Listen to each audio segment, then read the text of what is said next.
Bonjour à tous. Comme je vous l'avais annoncé lors du plancher, la réception du plancher, je trouvais que le flocage était vraiment très clair.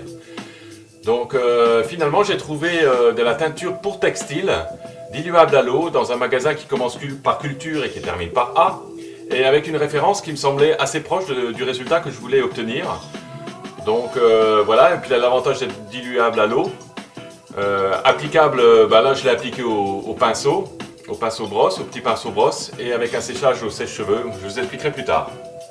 Donc une dilution assez importante, hein, 1/3 de matière pour 2/3 d'eau au minimum, donc pour obtenir une solution bien liquide qui s'appliquera correctement.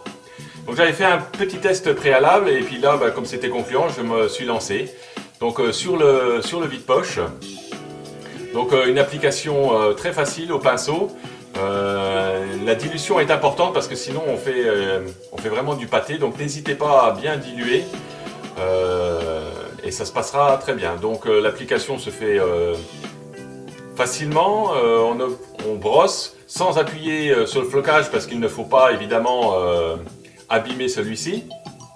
Donc là aussi, un brossage appliqué, on obtient cette espèce de petite mousse là et voilà, on applique. Alors à savoir que par rapport à la contenance, j'ai fait 4 ou 5 bacs de la contenance que vous avez vu précédemment pour faire le vide-poche, le tablier et le plancher. Donc voilà, ça consomme pas énormément, mais il faut vraiment, n'hésitez pas à diluer, hein. Et je n'ai pas eu de problème de nuance entre les bacs. Donc comme le vide-poche, ça s'est vraiment bien déroulé, j'ai continué avec le tablier. En plus le pinceau permet vraiment d'aller partout et d'appliquer au mieux cette texture. Là en fait on a parfois l'impression que ça fait des pâtés, mais non, hein, c'est relativement liquide.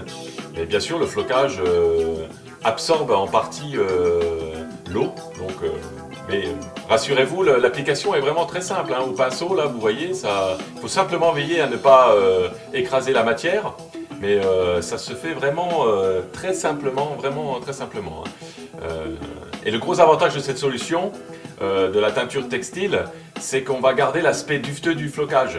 Ce que j'avais pu voir par ailleurs, souvent on obtenait avec de l'acrylique un aspect rêche au séchage, et là pas du tout. Là donc le tablier terminé. Alors éventuellement on pourrait passer une deuxième couche pour asseoir encore plus la couleur, mais là vraiment je suis content du résultat.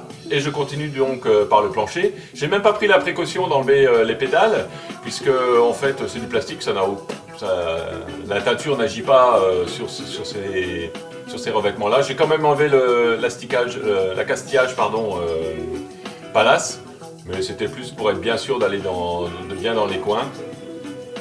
Donc là évidemment c'est des surfaces beaucoup plus grandes, donc ça consomme, hein, quand même pas mal de liquide de teinture. Mais vous voyez l'application, alors il faut vraiment pas appuyer, hein. Il faut faire ça un mouvement assez régulier